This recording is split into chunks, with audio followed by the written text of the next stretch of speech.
សុំទោសដែលបងធ្វើខុសដាក់អូនសុំទោសដែលធ្វើឲ្យអូនយំពីខ្លាំងដែលបងបាននិយាយធ្វើឲ្យចិត្តអូនឈឺរាល់ថ្ងៃបងមិនដែលចង់ឲ្យអូនត្រូវរស់នៅជាមួយទឹកភ្នែកតែព្រួងបងមិនយល់ចិត្តទើបធ្វើឲ្យស្នេហ៍យើងឈឺចាប់ថ្ងៃនេះបងទើបដឹងថាអូនមានតម្លៃប៉ុណ្ណាសុំទោសដែលបងធ្វើខុសដាក់អូនសុំទោសដែលមិនថែចិត្តអូនពេលដែលអូនត្រូវការបងបាយជាធ្វើឲ្យអូនឯកាបងដឹងថាពាក្យសុំទោសមិនអាចលុបការឈឺចាប់បានតែបងសុំឲ្យអូនអភ័យទោសមនុស្សម្នាក់ដែលស្រឡាញ់អូនពិតណាស់រូបភាពថ្ងៃចាំងចាស់ចាំងនៅតែដើរតាមក្នុងចិត្ត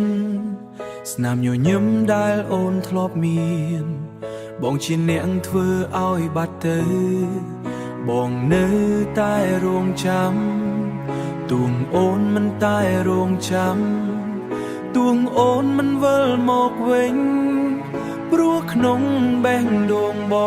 ងនៅតែមានអូនម្នាក់គត់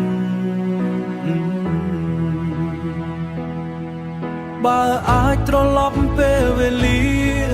បងនឹងមិនធ្វើឲ្យអូនយល់